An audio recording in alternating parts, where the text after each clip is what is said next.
Assalamualaikum warahmatullahi wabarakatuh. Nama saya Arofah Alia Lutfia, NIM 4301020017. Di sini saya akan mereview sebuah film yang berjudul He Loves Me, He Loves Me Not. Di sini saya akan mereview sebuah film drama psikologi yang disutradarai oleh Letitia Colombani. Film ini berfokus pada seorang mahasiswa seni rupa yang diperankan oleh Audrey dan seorang ahli jantung kardiologi yang sudah menikah bernama Samuel. Film ini mempelajari kondisi erotomania dan merupakan contoh bentuk penderitaan yang non-linier.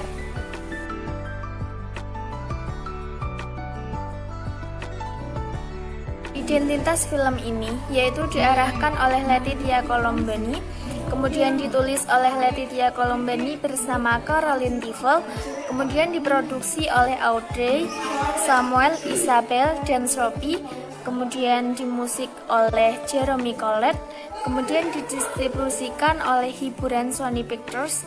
Tanggal rilis 14 Februari 2003, menggunakan bahasa Perancis dengan anggaran 6,2 juta euro.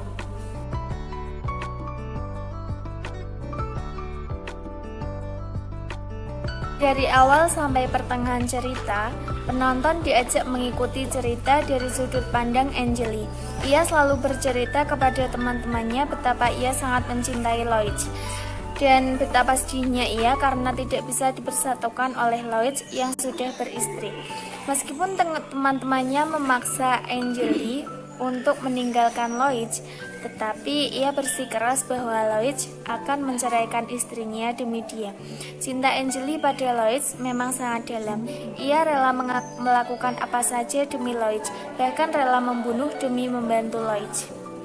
Suatu ketika, Angeli dan Lloyd berencana pergi ke Italia, namun Lloyd tak kunjung muncul di bandara. Mulai saat itu, Angeli berubah drastis. Ia mengalami seninya. Yang paling parah, ia sampai mencoba membunuh diri dengan menghirup gas di ruangan tertutup.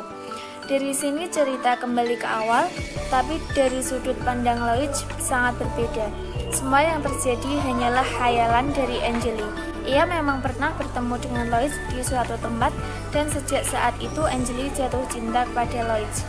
Namun mereka tidak pernah berpacaran, bahkan Lloyd pun tidak mengenal Angeli sama sekali. Jadi apa yang terjadi dengan Angeli?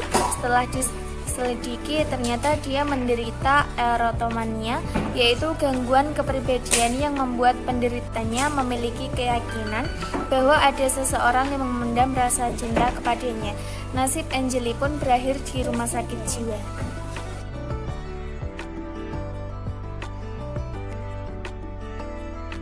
Seorang mahasiswa seni yang bernama Angeli itu tak kenal menyerah untuk menunjukkan rasa cintanya kepada Dr. Lloyd.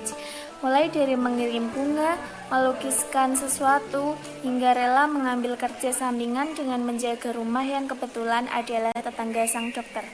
Suatu ketika, Angeli tengah bepergian bersama sahabatnya yang bernama Heloise. Di tengah jalan, gadis itu melihat sang kekasih lewat di seberang jalan. Ia lalu mencoba menghampiri dan untuk memberinya kejutan. Tak taunya begitu didekati, sang dokter yang bernama Lloyd ternyata menghampiri istrinya, yaitu Rachel. Ia pun terbakar api cemburu lalu berbalik arah. Secara mengejutkan, kemarahan itu diluapkan dengan menghampiri mobil Lloyd dan menuliskan sesuatu di mobil tersebut dengan kapur berwarna putih. Sampainya di rumah, Angeli masih berupaya meluapkan emosinya. Ia merasa kehamilan Rachel hanyalah dibuat-buat agar Lloyd tak bisa meninggalkannya. Sebab Angeli tahu keduanya pernah nyaris berpisah karena suatu masalah. Keesokan harinya, Angeli datang ke kafe dengan dalam keadaan tangannya berdarah-darah. Tepat saat itu, Lloyd bertengkar dengan sang istri dan berakhir dengan Rachel meninggalkan Lloyd. Kabar ini pun disambut gembira oleh Angeli. Ia mengaku sudah mendapatkan tiket ke Prancis dan menunggu di bandara selama berjam-jam, tetapi pria yang ditunggu-tunggu tersebut tak kunjung mendatanginya. Angeli berusaha menelpon rumah Lloyd, namun tidak ada yang mengangkatnya. Heloise melihat di pipi kiri Angeli terdapat sebuah luka memar. Tak berapa lama, 2 anggota kepolisian datang untuk meminta keterangan Angeli selaku tetangga Lloyd, termasuk alibi gadis ini. Dengan tenang ia menjawab dirinya berada di rumah itu bersama Heloise panjang hari. Terkait memar di pipinya, Angeli hanya menjawab ia terjatuh dari tangga saat bersih-bersih rumah. Begitu polisi pergi, ia mengancam Heloise secara halus agar tidak membocorkan perbuatannya. Ia bahkan sudah menyiapkan alibi terkait pembunuhan Sonia dengan mengambil sebuah barang milik wanita itu agar dikira motif pembunuhan itu adalah perampokan. Pada suatu ketika, Lloyd pergi mendatangi pesta temannya. Di sana, Lloyd bertemu dengan Angeli. Kemudian Angeli menatapnya lekat-lekat sembari tersenyum. Tetapi Lloyd seolah-olah tak mengenalnya. Karena merasa tidak nyaman, Angeli mengaku sebagai orang yang menunggui rumah nyonyanya selama keluarga mereka berada di Amerika Serikat. Pria ramah ini juga sempat menawarinya untuk mampir ke rumahnya, lalu langsung beranjak pulang karena mengkhawatirkan sang istri. Melihat Angeli tampak menunggu bis seorang diri, ia pun menawarinya tumpangan. Tetapi dari sudut pandang Lloyd, semuanya berbeda. Sebenarnya Lloyd tidak pernah mengenal Angeli sama sekali. Dari keterangan dokter, gadis ini diagnosis dengan erotomania. Sempat kabur-kaburan, Angeli pun akhirnya dinyatakan sembuh dan diperbolehkan pulang. Tetapi ketika seorang tukang membersihkan kamarnya, di balik lemari kamar Angeli ditemukan sebuah lukisan yang terbuat dari seluruh pil yang diberikan kepada Angeli. Tidak menutup kemungkinan bahwa Angeli tak benar-benar sembuh dan bisa kembali mengetahui kehidupan Lloyd. Erotomania adalah kondisi di mana seseorang mengalami delusi paranoid yang menunjukkan bahwa seseorang mencintai mereka. Begitu juga sebaliknya. Dilihat dari ciri-cirinya, erotomania digolongkan ke dalam gangguan delusional. Pasien kebanyakan adalah wanita lajang. Gejala awal muncul pada saat usia pasien memasuki 20 tahun atau 30 tahunan.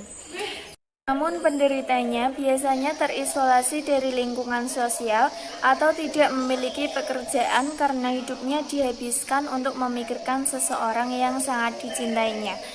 Bahkan demi mendapatkan perhatian dari Lloyd, Angeli pun sampai rela mengabaikan beasiswa yang didapatnya dari Paris. Objek obsesinya biasanya berusia lebih tua atau memiliki status sosial yang lebih tinggi atau lebih mapan dalam pekerjaan. Menariknya, tidak pernah ada kontak sama sekali di antara pasien dengan orang yang menjadi obsesinya. Seperti halnya dalam film bikinan Prancis tersebut, Lloyd tidak pernah mengenal Angeli sama sekali.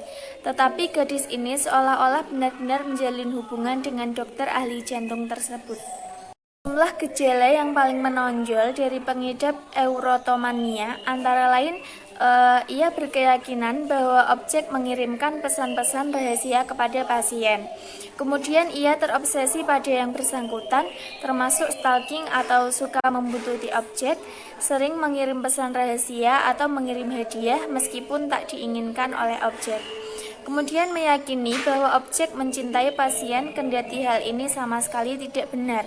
Tak jarang merasa objek mencintai dirinya melebihi pasien mencintai objek.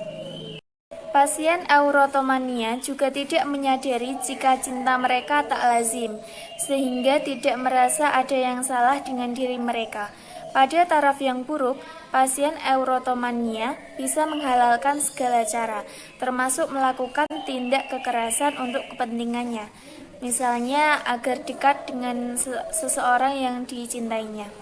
Diagnosis baru bisa ditegakkan setelah pasien mengalami delusi sedikitnya 1 bulan.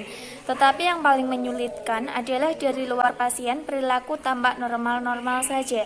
Di sisi lain, erotomanis juga bisa dari gejala gangguan mental seperti schizofrenia. Baik, itu saja yang dapat saya sampaikan. Semoga bermanfaat. Wassalamualaikum warahmatullahi wabarakatuh.